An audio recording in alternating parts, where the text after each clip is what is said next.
Good morning student. I Kinnari Dave welcomes you all for standard 12 chapter number 6 metallurgy part 9. Student, in this part we are studying the different refining processes. As we know, the extracted ore is having some of the still impurity and we have to remove that few impurities which is stick with that extracted metal, then and then only we get the pure, highly pure metal. So just some impurity by distillation, liquation, then zone refining, vapor phase refining. These are the some techniques to remove the impurity, and this different method is based on the properties of impurity. So in the today's video lecture, student, I am going to explain you about the zone refining method. This zone refining method is very important for your exam purpose also, because it is also asking nearly one after another year. You can just check by the previous year's question paper. Generally student, zone refining process जो है that is useful for group 14 semiconductor or semi metal is to be get in a highly pure metal, means highly pure semi metal. Group 14 element, as we know, it is a semiconductor, and that semiconductor are generally applying some of the heat or electricity. The free electrons can jump from the conducting band and valence band का gap बहुत कम होता है. So from that valence band they jump to the conducting band, and that semi metal is having the characteristics to conduct the electricity, and that's why generally silicon, germanium, gallium ये सब जो है हम chip, जो mobile की chip है या जो लैपटॉप के अंदर जो हम चिप यूज़ करते हैं, या सोलर पावर के लिए जो हम सोलर पैनल चिप यूज़ करते हैं, उसके अंदर highly purify semi metal as a conductor we are using. So zone refining process is useful for getting the pure form of group 14 semi metal. Now here what is the principle, student?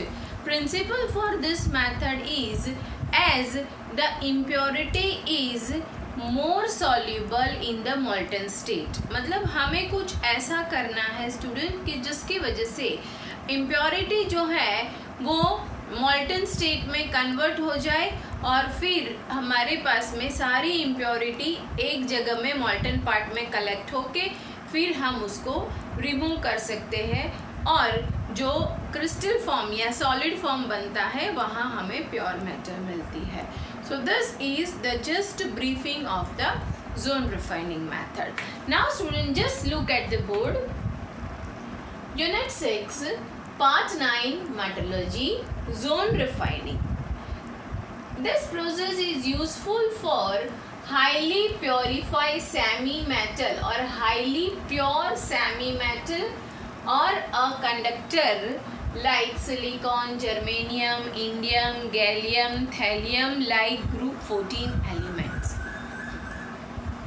The principle of the zone refining is the impurity are more soluble in molten state. Extracted metal के अंदर भी थोड़ी बहुत impurity रह गई है, तो इसीलिए यहाँ प्रिंसिपल हमने वो लिया है कि जो थोड़ी बहुत इम्प्योरिटी है प्योर मेटल फॉर्म लेने के लिए, उसे हम कुछ ऐसा सब्सटेंस डालते हैं या कुछ ऐसी हीट प्रोवाइड करते हैं ताकि वो सॉल्यूबल हो जाती है. So the principle for zone refining, impurity are more soluble in molten state. और उसके बाद में हम क्या करते हैं ये मैं आपको यहाँ डायग्राम के ऊपर से समझाने की कोशिश करती हूँ. Student, here just I have placed one of the roller board और we can say it is a zone, ये एक हीटेड पार्ट है। वो हीटेड पार्ट के ऊपर यहाँ मैंने एक रॉड लिया हुआ है, रॉड के ऊपर एक हीटर रखा है। जो हीटर ये व्हील के थ्रू मूव करता है। दिस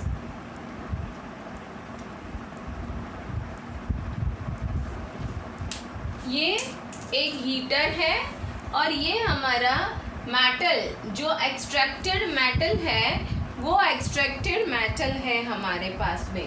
अब वो एक्सट्रैक्टेड मेटल के ऊपर जिसका हमें रिफाइनिंग करना है, उसके ऊपर इस तरह से एक हीटर लगाया हुआ है। जो हीटर कंटिन्यूअसली एक डायरेक्शन में घूमता रहता है, इसी तरह से वो मूविंग करता है स्टूडेंट। अब क्या होगा, जैसे जैसे यहाँ से वो हीटर मूव करेगा आगे आगे, उसके साथ में ये जो हमारे एक्सट्रैक्टेड इम्प्योर मेटल है उसमें रही हुई जो भी इम्प्योरिटी है वो इस तरह से आगे चलती जाएगी। और फिर ये एक पार्ट होगा, मतलब कि एंड ऑफ द जो इम्प्योर मेटल है वहाँ पर वो जमा होना शुरू करेगी।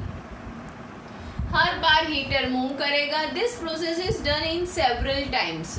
सो जैसे जैसे हर बार हीटर मूव करेगा, हर एक बार में डिफरेंट मेल्टिंग पॉइंट वाली जो भी इम्प्योरिटीज़ है वो सारी impurity slowly and gradually remove होके ये एरिया में कलेक्ट हो जाएगी। After several times moving this heater, as we finalize that कि now no any impurities are remaining, moving heater को हम stop कर देते हैं। And then this portion जहाँ पर impurity collect हुई है वो impurity को, वो part को, this part is to be cut it out. This part is to be cut it out. सो ये पार्ट जहाँ इम्प्योरिटी थी वो पार्ट को निकाल दिया एंड रिमेनिंग जो पार्ट है वहाँ पर हमें प्योर मेटल मिलती है। तो actually this is the process how the zone refining is done. So this zone refining is important for your exam purpose also. Student, इसके बाद में हम नेक्स्ट जो है वो रिफाइनिंग प्रोसेस, उसमें हम करते हैं वेपर फेज रिफाइनिंग ऑल्सो। सो इसके बाद का अभी का टॉपिक हमारा रहेगा वेपर फेज रिफाइनिंग।